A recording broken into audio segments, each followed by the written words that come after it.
So, to finalize here, and we'll finalize by talking about Ron Paul's opposition to the war.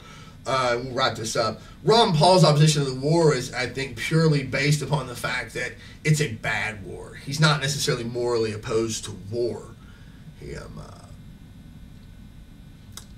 He feels that this is a war undertaken that hurts national defense, and it probably does for lots of reasons. It's we can get it. Everybody knows those reasons. It's really essentially recruitment posters for Al-Qaeda with every Iraqi citizen that's killed, etc.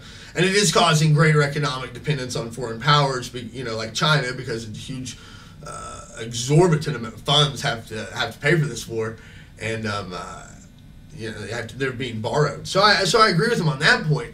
But he admires Ronald Reagan, right, who engaged in savage brutality and blatant terrorism and unlawful use of force against Nicaragua, as the International Court of Justice put it. And I have yet to hear Ron Paul come out and say, that was terrible, that was a horrible war, we shouldn't have done that. That doesn't mean he hasn't, but it's not out there. I couldn't find it. He doesn't badmouth other imperialist wars going on right now. The support of Ethiopian invasion of Somalia, for instance.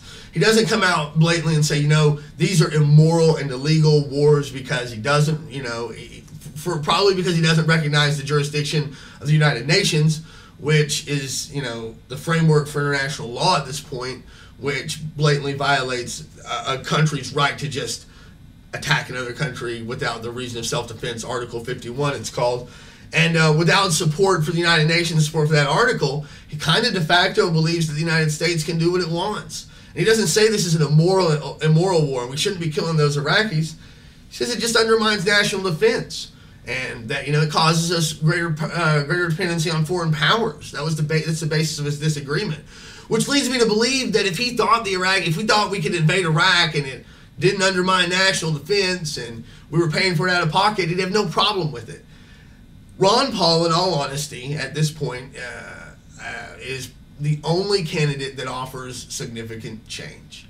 The question is whether this change is good for anyone but the same old established elite that has constantly attempted to put down the working class and various elements of the middle class in order to exacerbate and increase their own hegemony and dominance over the entire economic and political spectrum.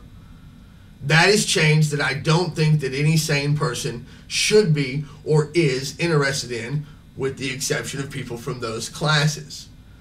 If you're going to vote for Ron Paul solely based upon his defense of civil liberties and his staunch opposition to the war in Iraq based on the principles that I just spoke about, that's fine. But to think that he's going to bring about change that will equal prosperity and equality for all, I think is to be foolhardy and to deny essentially what he said. Thank you very much.